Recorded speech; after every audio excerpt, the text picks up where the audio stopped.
Hello everyone again. This video will be kind of introducing you to this etching press. So like I was saying, the Allen wrench that I have tucked inside underneath the press bed is taped down to this bed. And this is, I hope you can see it, tightens this hex bolt, or this thing here. You can loosen it to take it off, or tighten it. So it might over time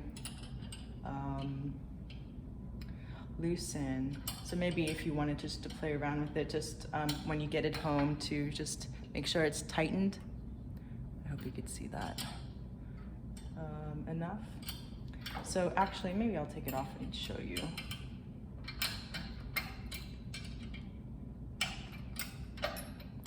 So on this corner here, there is there's a flat portion of this this thing. Do you see that flat portion? And that's where this bolt goes. So this orientation of this bolt goes here. Oops.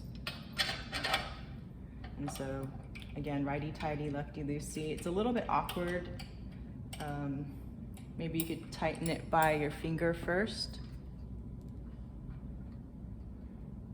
If some of them are a little bit finicky and won't tighten by hand, so then you'll have to use this Allen wrench to tighten it. It looks a little bit unstable, so just tighten it.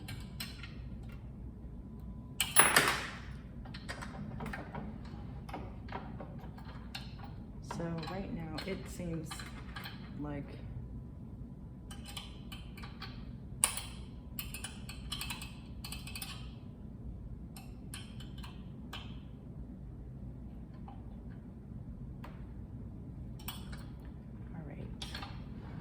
so now you just need to have a space, like a table space, that you're planning to work, or at least work while you're printing, and you could take it apart when you're not working.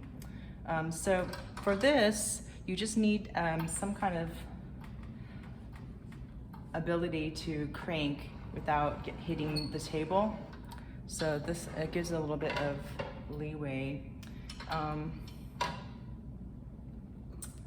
let me just take this off to show you. So this is just the blanket, which is like a felted wool blanket. A felted wool blanket is not woven, but is sort of really kind of formed into shape, and so it's like padded. So for the intaglio process, you really need something to be able to push the wet paper into the grooves of your plate. So it comes with the blanket and the press bed. So the press bed, I think some of them have a little bit of scratches. So I put the face that is smoother facing up, and then some have scratches which might show up on your paper. So anyway, here you have these pressure screws. This is the pressure lever. The pressure screws kind of goes up and down. You see, kind of keeps, you could put your linoleum plate underneath here, but this just elevates the rollers to the press bed. So this is how you adjust the pressure. So, and it also helps to, if it's not tightened enough, it won't engage the rollers, so the bed won't move. So how you should approach this is kind of lowering everything kind of evenly. So if it's uneven and you tighten one side faster than the other, it will be really uneven and hard to get down to the correct even pressure. I mean, it doesn't matter so much because this is a very small press. But once you hit like a little bit of a give, like it starts to get like give you a little bit resistance, kind of get this to the same orientation. One thing that I like to do is kind of put, just kind of mark one side of the pressure lever, so it's sort of like you can kind of gauge how many turns you've made. So I feel like it feels about the same now. It has about the same amount of pressure. So that's how, well, you'll have to check it out yourself, but this is how I would set the pressure, or at least adjust the pressure. So you count the revolutions at this point. So this is like flushed the press bed, and that's where you maybe want to start. So the clamps. So you also have clamps that are loaned to you, and these are like quick release. So what you have here is a lever you push up on, and it comes, and you can adjust the height. So this is low enough, has a low enough clearance, so it won't disturb the press bed. So what I would do is, so you have that lever that can go up and down.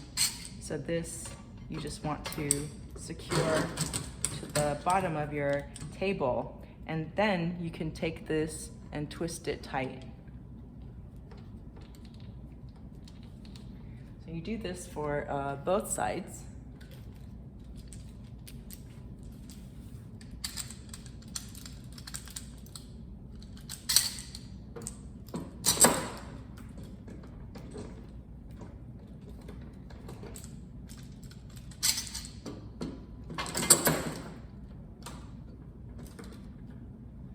Make sure things are even and like level.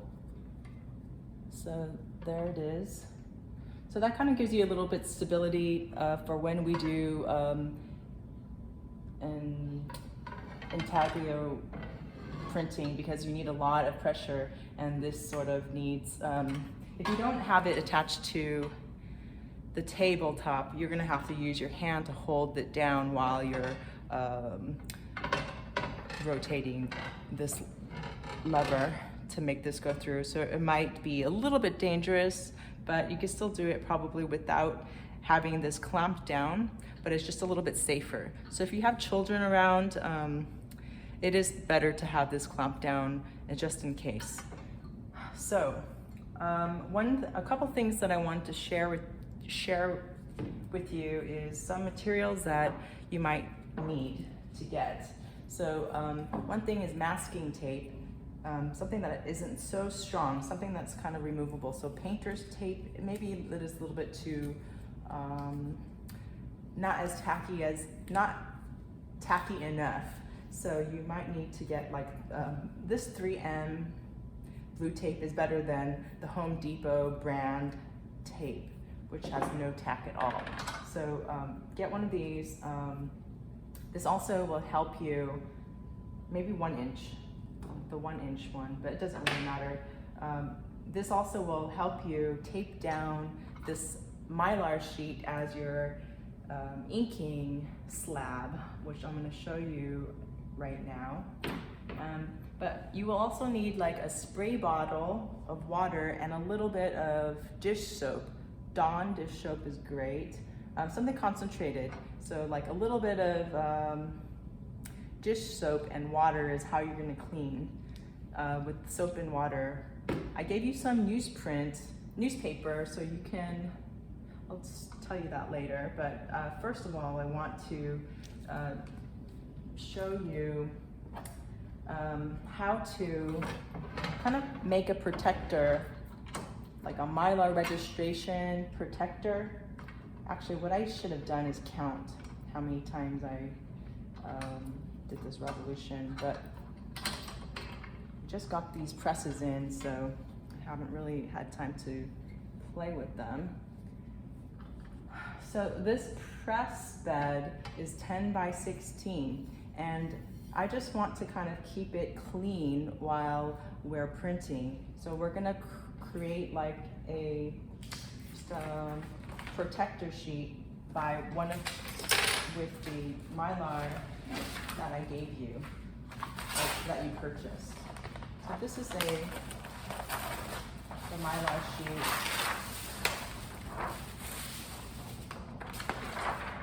That's like 18 by 24. And so we just want to have a sheet that covers. So I pre-cut a piece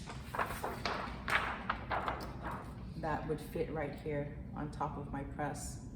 And then later on, what we'll do is tape it down to the press bed. So that way, like if you get ink on the press bed, you could easily wipe it off.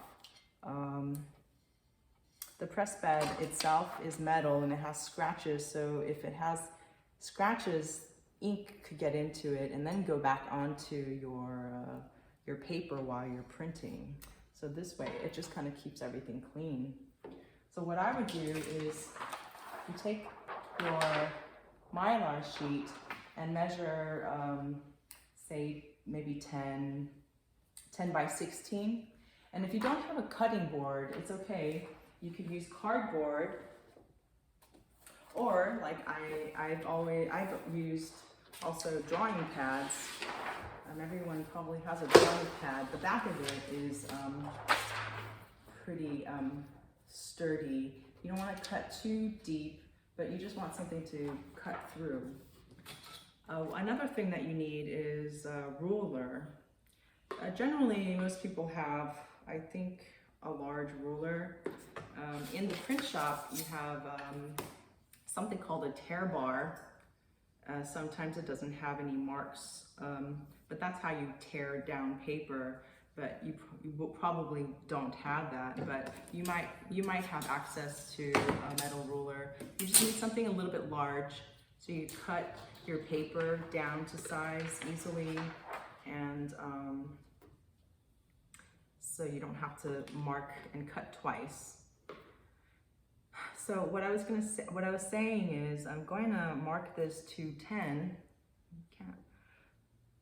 And a Sharpie is a permanent marker is good to have for the class to help you make registration marks on your registration sheet. So I just marked 10 here with a little dot, and I am going to just use my X-Acto blade or box cutter, if you have one, to cut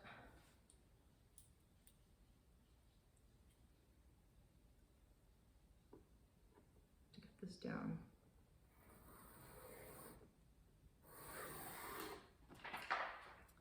And then again, this is going to be 16.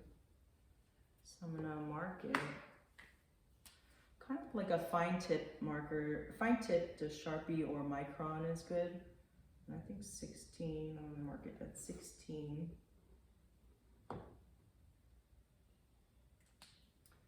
And then cut that down.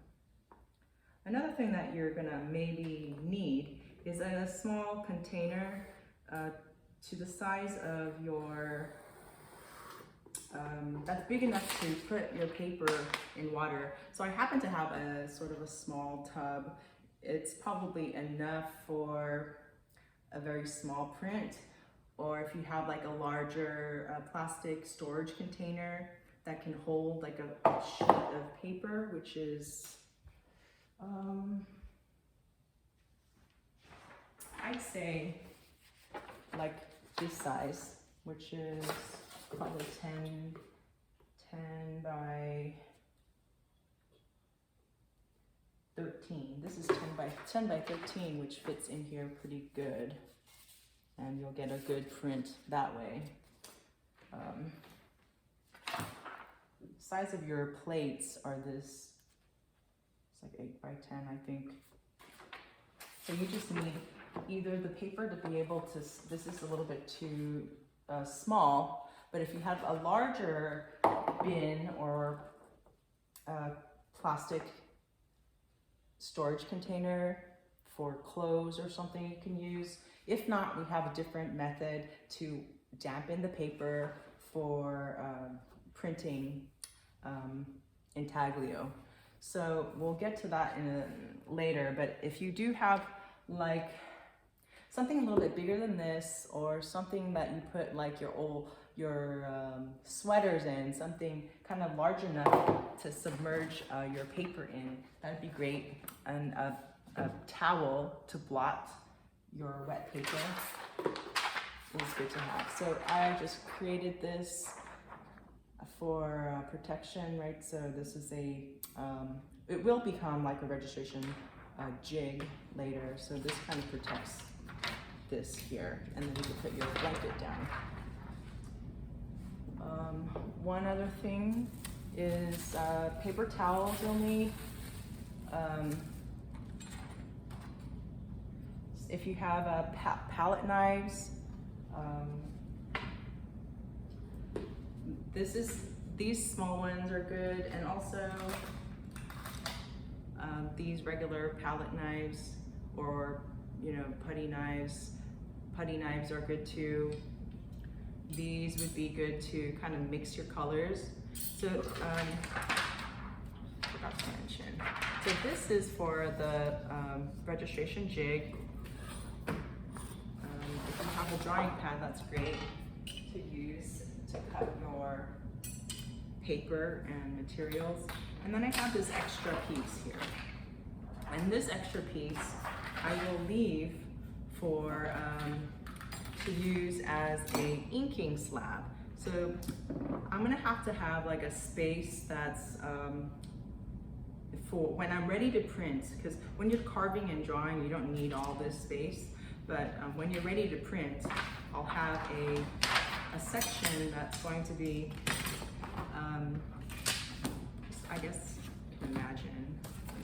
Let's see. All of this out of the way. So I'm right-handed. I'm gonna have my inking slab here, and maybe my the space that I'm gonna be inking up on this side. So maybe I'll have newsprint or a sheet of newsprint down on this side. Something like that for me to ink. Like I have an inking, like sort of a wiping side, an area that I have my inks, which you'll see later when I do a demo of that. But this is sort of the space that you would want. Something to clean with your inks. And again, you were supposed to order your inks online. There's a little bit of delay and backlog. So I just asked you guys to order a black, white, and a color. I think that a black large, black 150 mil, black, this is 150 mil, a black tube of 150 is a good size, and then a white that is 75, these are 75, and a color, and that would create a lot of gradients that we can use. So that was, if you wanted to get more colors, that's fine, but 3 is minimum to have. And so let's see, I think that was what I wanted to say. But you just want to be able to have a space to ink and wipe, mix colors, and then be able to work on the press. So there would be also like an area for your towel, maybe somewhere else on this table or on another table or on the couch, just to blot your paper dry before you come here and print. So So that'll be in another video, how to print. But basically, this is something you should think about. So I'll have a handout for you to take a look at examples of other students' spaces, and I would like you to take a photo of the space that you would like to be set up in, and maybe when you get your setup and materials ready, you could take a photo and kind of copy what other students have sent back as their space. So anyway, this is basically the gist of what you should have in mind. So also gloves you're gonna have to order, or maybe you could go to the 99-cent store. They have like small, they have bags of either latex gloves, polyethylene gloves are fine, like the food service gloves, just something that kind of keeps your hands a little clean, because you don't want to have dirty hands and it gets everywhere. And I will show you how to protect this blanket if your hands are dirty, how to protect the blankets. Okay, so the next video I'll show you how to, I guess, do a dry point.